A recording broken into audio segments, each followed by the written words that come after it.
Aujourd'hui, je vais vous parler d'une chanson qui a secoué la scène musicale française récemment.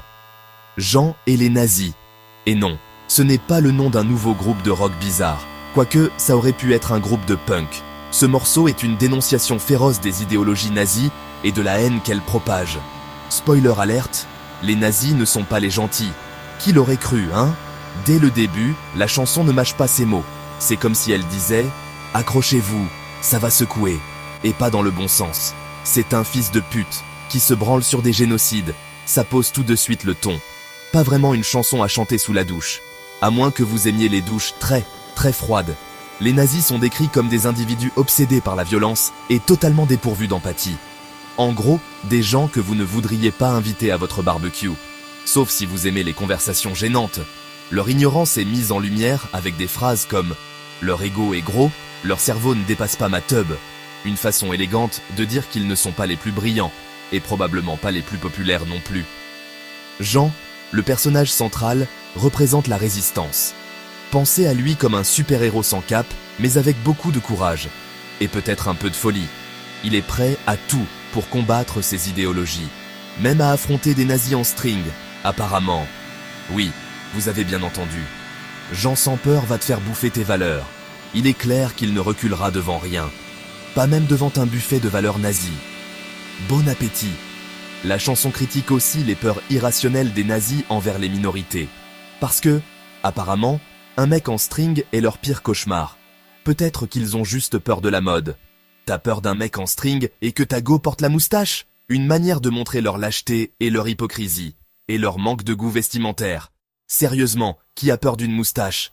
La chanson ne s'arrête pas là. Elle attaque également la prétendue supériorité des nazis. Spoiler, ils ne sont pas si supérieurs que ça.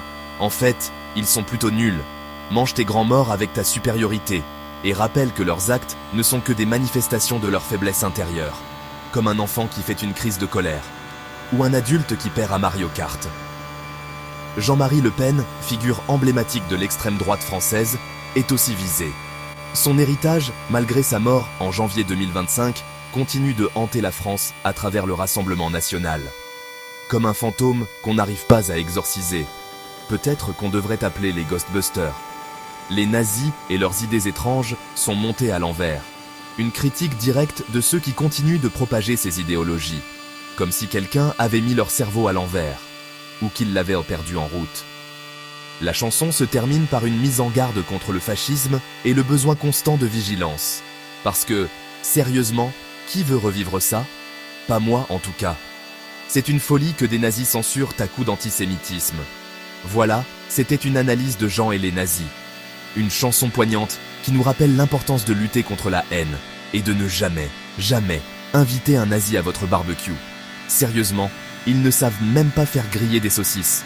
Merci de m'avoir écouté et n'oubliez pas de vous abonner pour plus de contenu. À bientôt.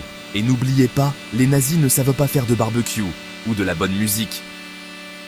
Personnellement, je suis tout à fait d'accord avec cette définition des nazis. Ils représentent une idéologie de haine et de violence qui doit être combattue sans relâche. La chanson de Jean et les nazis est un rappel puissant de cette nécessité et un bon moyen de se défouler en chantant.